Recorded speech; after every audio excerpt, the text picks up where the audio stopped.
पिछले वीडियो यानी पार्ट 15 में हमने महान्यायवादी एवं नियंत्रक महालेखा परीक्षक को समझा। आज की इस वीडियो में हम संसद यानी पार्लियामेंट को समझेंगे। संसद पार्लियामेंट अनुच्छेद 79 भाग 5। भारत में ब्रिटिश संसदीय परंपरा का अनुसरण किया गया, जिसमें कानून बनाने वाली सर्वोच्च संस्था संसद होता है।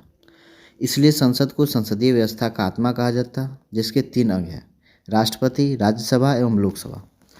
राज्यसभा और लोकसभा कानून बनाते हैं और राष्ट्रपति के हस्ताक्षर के बाद ही वह कानून मान्य होता है। इसलिए राष्ट्रपति को संसद का अभिन्न अंग कहा जाता है। राज्यसभा अनुच्छेद 80। राज्यसभा को उच्च सदन, द्वितीय सदन या अप्रत्यक्ष सदन या वरिष्ठ लोगों का सदन भी कहा जाता है। अनुच्छेद 80 के अनुसार राज्यसभा का गठन किया जाता है। इस अनुच्छेद के अनुसार राज्यसभा में अधिकतम 250 सदस्य हो सकते हैं, जिसमें से 238 सदस्यों का चुनाव किया जाता है एवं 12 सदस्यों को राष्ट्रपति मनोनीत करते हैं। राष्ट्रपति साहित्य, विज्ञान, कला एवं समाज सेवा के क्षेत्र के प्रसिद्ध व्यक्तियों को मनोनीत करते हैं, लेकिन वर्तमान समय में राज्यसभा में 245 सदस्य हैं, जिनमें 233 चुने गए हैं एवं 12 मनोनीत किए गए। राज्यसभा के सदस्यों के चुनाव में आम जनता मतदान नहीं करते, बल्कि विभिन्न राज्य एवं केंद्रशासित क्षेत्र के विधानसभा के सदस्य मतदान में भाग लेते हैं। इनका चुनाव अप्रत्यक्ष तौर पर एकल संक्रमणीय मत प्रणाली एवं अनुपातिक प्रतिनिधित्व पद्धति से किया जाता है। राज्यसभा सदस्य बनने की योग्यता: वह भारत का नागरिक हो, न्यूनतम 30 वर्ष पूरा कर चुका हो, लाभ के पद पर न हो, मतदाता सूची में नाम हो, पागल दिवालिया न हो। इनका कार्यकाल: अनुच्छेद 83(1) के अनुसार राज्यसभा एक अस्थायी सदन है। इसे कभी भी भंग नहीं किया जाता है। प्रत्येक दूसरे वर्ष इसके 1/3 सदस्य सेवानिवृत्त होते रहते हैं, अर्थात राज्यसभा को कभी भी विघटित नहीं किया जाता है। राज्यसभा के एक सदस्य का कार्यकाल 6 वर्ष का होता है। अनुच्छेद 64 एवं 89(1) के अनुसार राज्यसभा के पदेन सभापति यानी एक्स ऑफिशियो चेयरमैन उपराष्ट्रपति होते हैं, जबकि राज्यसभा के सदस्य अपने सदस्यों में से ही एक सदस्य को उपसभापति के रूप में चुनाव करते हैं। 14 दिन पूर्व सूचना के आधार पर राज्यसभा अपने साधारण बहुमत के प्रस्ताव के आधार पर उपसभापति को हटा सकते हैं। जब उपसभापति भी राज्यसभा में नहीं रहते, तब पीठासीन पदाधिकारी राज्यसभा की अध्यक्षता करते हैं। जब सभापति की कुर्सी पर उपसभापति या अन्य पीठासीन पदाधिकारी बैठे हों, तब उन्हें निर्णायक मत का अधिकार नहीं होता। राज्यसभा एवं लोकसभा की बैठक एक वर्ष में 2 बार अवश्य होनी चाहिए, लेकिन किसी भी स्थिति में 2 बैठक के बीच का अंतर 6 माह से अधिक नहीं होनी चाहिए। यह अनुच्छेद 85(1) में कहा गया। कोई भी संसद सदस्य यदि बिना सूचना दिए संसद की बैठक से लगातार 60 दिन से ज़्यादा अनुपस्थित रहे, तब उसकी सदस्यता समाप्त कर दी जाती है। जैसे 1976 में सुब्रमण्यम स्वामी, 2000 में राजेंद्र सिंह हमदर्द की सदस्यता इसी आधार पर समाप्त कर दिया गया। यह अनुच्छेद 101(4) एवं 190(4) में इसकी चर्चा की गई। वर्तमान में संसद सदस्य का मूल वेतन 1 लाख रुपया मासिक होता है। प्रधानमंत्री या अन्य मंत्री का वेतन संसद सदस्य के तौर पर ही दिया जाता है। राज्यसभा के कुछ अधिकार एवं कार्य: पहला, सामान्य विधेयक के संबंध में। सामान्य विधेयक को लोकसभा या राज्यसभा कहीं भी प्रस्तुत किया जा सकता। यदि किसी विधेयक को लोकसभा में प्रस्तुत किया जाए और वह वहां से पारित होकर राज्यसभा में जाए, तथा यदि राज्यसभा सहमत न हो तो अधिकतम 6 माह तक रोक सकती है। यदि इसी बीच सहमति नहीं बनी तो अनुच्छेद 108 के अंतर्गत राष्ट्रपति संसद की संयुक्त बैठक बुलाते हैं, जिसमें सामान्य बहुमत से उस विधेयक को जिस रूप में पारित किया जाए उसी रूप में वह पारित समझा जाता है। इस संयुक्त बैठक की अध्यक्षता लोकसभा अध्यक्ष करते हैं। अनुच्छेद 108 के अंतर्गत राष्ट्रपति अब तक 3 बार संयुक्त बैठक बुलाए: दहेज के संबंधित कानून विषय में 1951 में, 1978 में बैंक सेवा आयोग बनाने के लिए और 2001 में आतंकवाद को रोकने संबंधित कानून यानी पोटा बनाने के लिए। धन विधेयक राष्ट्रपति की अनुमति से पहले लोकसभा में ही पेश किया जाता। यदि लोकसभा किसी धन विधेयक को पारित कर दे तो राज्यसभा उसे अधिकतम 14 दिन तक ही रोक सकता। इसके बाद वह स्वतः पारित समझा जाता। संविधान संशोधन विधेयक के संबंध में: इसे संसद के किसी भी सदन में पेश किया जा सकता है, लेकिन इसे लोकसभा एवं राज्यसभा दोनों द्वारा अलग अलग पारित होना आवश्यक हो। राज्यसूची के विषय पर कानून बनाने के अधिकार: अनुच्छेद 249 के अनुसार यदि राज्यसभा अपने कुल सदस्यों के 2/3 बहुमत से एक प्रस्ताव पारित करते हैं कि राज्य सूची के किसी विषय को केंद्रीय सूची का विषय घोषित कर दिया जाए, तब संसद को इस विषय पर कानून बनाने का अधिकार मिल जाता है।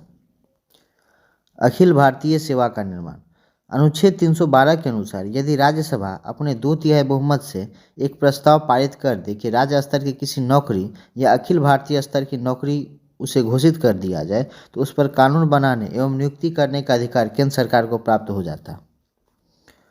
उपराष्ट्रपति को पद से हटाने की प्रक्रिया पहले राज्यसभा से ही शुरू होती है। यदि सरकार राज्यसभा में पराजित हो जाए तो इस पर कोई प्रभाव नहीं पड़ता, क्योंकि अनुच्छेद 75(3) के अनुसार सरकार लोकसभा के प्रति उत्तरदायी होता है। संविधान के अनुसूची 4 में राज्यसभा में राज्यों के अलग अलग स्थानों का आवंटन है। अब हम लोकसभा को समझेंगे। लोकसभा अनुच्छेद 81। लोकसभा को प्रत्यक्ष सदन या जनता का सदन भी कहा जाता है, क्योंकि इसके सदस्यों का चुनाव प्रत्यक्ष तौर पर आम जनता ही करती है। लोकसभा को निम्न सदन भी कहा जाता है। अनुच्छेद 81 के अनुसार लोकसभा के अधिकतम सीटों या सदस्यों की संख्या 552 हो सकता है। इसमें 530 सदस्यों का चुनाव विभिन्न राज्यों से जनता द्वारा किया जाता है, 20 सदस्यों का चुनाव केंद्र शासित क्षेत्रों से किया जाता है एवं अनुच्छेद 331 के अंतर्गत राष्ट्रपति 2 एंग्लो इंडियन को मनोनीत करते हैं। वर्तमान में लोकसभा में सदस्यों की संख्या 545 है, जिसमें 530 राज्यों से, 13 केंद्र शासित से एवं 2 सदस्य राष्ट्रपति द्वारा मनोनीत किया गया। लोकसभा सदस्य बनने की योग्यता वह भारत का नागरिक हो, न्यूनतम 25 वर्ष पूरा कर चुका हो, लाभ के पद पर न हो, मतदाता सूची में नाम हो, पागल दिवालिया न हो। एवं मतदाता की योग्यता वह भारत का नागरिक हो और न्यूनतम 18 वर्ष पूरा कर चुका हो, साथ ही मतदाता सूची में नाम हो, पागल दिवालिया न हो। प्रारंभ में मतदाता की न्यूनतम उम्र 21 वर्ष थी, लेकिन प्रधानमंत्री राजीव गांधी के कार्यकाल में संविधान में 61वां संशोधन के द्वारा तारकुंडे समिति के सिफारिश के आधार पर न्यूनतम उम्र 21 वर्ष से घटाकर 18 वर्ष कर दिया गया।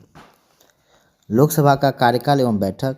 लोकसभा का कार्यकाल उसकी प्रथम बैठक से अगले 5 वर्षों तक होता है, लेकिन मंत्रिपरिषद की लिखित सिफारिश के आधार पर बीच में भी राष्ट्रपति लोकसभा को भंग कर सकता है। लोकसभा की बैठक वर्ष में 2 बार अवश्य होनी चाहिए, लेकिन 2 बैठक के बीच का अंतर 6 माह से ज़्यादा नहीं होना चाहिए। लोकसभा का कोरम 1/10 होता है। लोकसभा एवं राज्यसभा का कोरम दोनों का 1/10 होता है। कोई भी सदस्य यदि 2 स्थान से चुन लिया जाता है तो उसे 10 दिन का समय दिया जाता है। यदि 10 दिन के अंदर वह स्वेच्छा से निर्णय नहीं ले पाता, तब जहां पहले निर्वाचित रहता वह स्थान बरकरार रहता और बाद वाला स्थान खाली हो जाता। लोकसभा में नामांकन करते समय सामान्य एवं पिछड़े वर्ग के उम्मीदवार को 25,000 एवं अनुसूचित जाति जनजाति के उम्मीदवार को 15,000 जमानत करना पड़ता। विधानसभा के चुनाव में नामांकन करते समय सामान्य एवं पिछड़े वर्ग के उम्मीदवार को 15,000 एवं अनुसूचित जाति जनजाति के उम्मीदवार को 5,000 रुपये जमानत करना पड़ता। अब हम लोकसभा के कुछ कार्य एवं अधिकार को देखते हैं।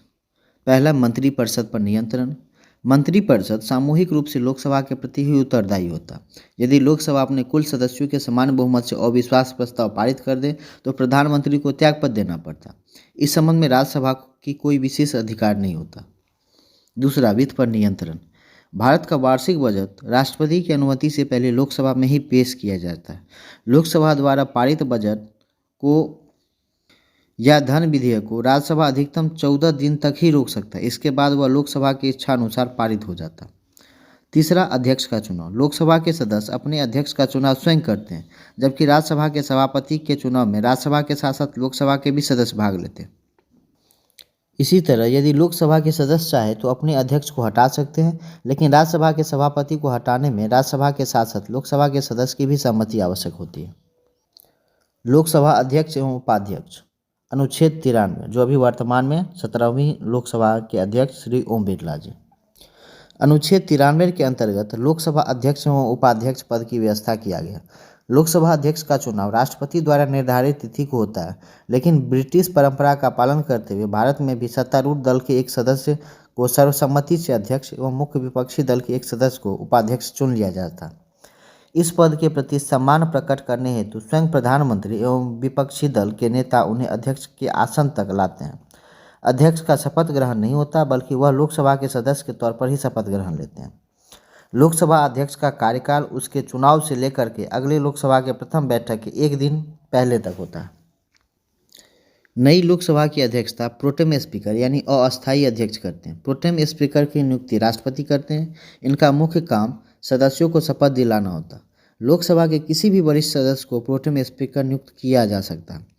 16वीं लोकसभा के प्रोटेम स्पीकर में कांग्रेस के श्री कमलनाथ थे। प्रथम निर्वाचित लोकसभा के प्रोटेम स्पीकर कांग्रेस के सरदार हुकुम सिंह थे। सबसे अधिक बार 4 बार प्रोटेम स्पीकर श्री इंद्रजीत गुप्त बने थे।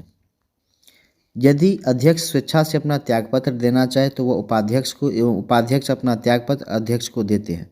यदि सरकार चाहे तो 14 दिन के पूर्व सूचना के आधार पर लोकसभा अपने सामान्य बहुमत के प्रस्ताव के आधार पर इन दोनों को अपना पद से हटा सकता। लोकसभा अध्यक्ष का पद 1921 से ही चला आ रहा। इस पद पर नियुक्त होने वाले पहला व्यक्ति फ्रेडरिक व्हाइट थे, जबकि इस पद पर चुने जाने वाले पहला भारतीय विट्ठल भाई पटेल हैं। अब लोकसभा अध्यक्ष के कुछ अधिकार एवं कार्यों को समझते हैं। लोकसभा में अनुशासन बनाए रखते हुए नियमों के अनुसार लोकसभा का संचालन करना, किसी विधेयक पर मतदान के दौरान बराबरी की स्थिति होने पर अपने निर्णायक मत का प्रयोग करना, अनुच्छेद 108 के अनुसार बुलाई गई संसद की संयुक्त बैठक की अध्यक्षता करना, किसी विधेयक को धन विधेयक के रूप में प्रमाणित करना, दल बदल कानून के संबंध में किसी सदस्य को लोकसभा से अयोग्य ठहराना, लोकसभा द्वारा पारित विधेयक पर हस्ताक्षर करना, विभिन्न संसदीय समिति का गठन करना, अंतर संसदीय सम्मेलन में भारत का प्रतिनिधित्व करना। लोकसभा सचिवालय स्पीकर के नियंत्रण में ही कार्य करता है। प्रथम लोकसभा अध्यक्ष गणेश वासुदेव मावलंकर, प्रथम लोकसभा उपाध्यक्ष अनंत सैनम अयंगर। संसद सदस्यों का विशेषाधिकार। किसी भी संसद सदस्य को संसद में भाषण देने की पूरी आज़ादी होती है। संसद में दिए गए भाषण के लिए उसके विरुद्ध मुकदमा नहीं चलाया जा सकता।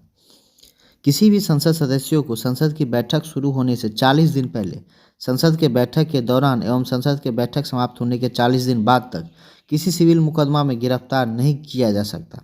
यह छूट फौजदारी मुकदमा में नहीं है। किसी भी संसद सदस्यों को संसद के बैठक के दौरान न्यायालय में गवाही देने के लिए बाध्य नहीं किया जा सकता। संसद का कार्य हिंदी एवं अंग्रेजी में किया जाता है, लेकिन संसद सदस्य संविधान में वर्णित 22 भाषाओं में से किसी भी भाषाओं में भाषण दे सकते हैं। अनुच्छेद 121 के अनुसार संसद में न्यायाधीश का कार्यकलाप पर चर्चा नहीं किया जा सकता। अनुच्छेद 122 के अनुसार संसद के अंतर्गत चल रही बहस में न्यायपालिका हस्तक्षेप नहीं कर सकती।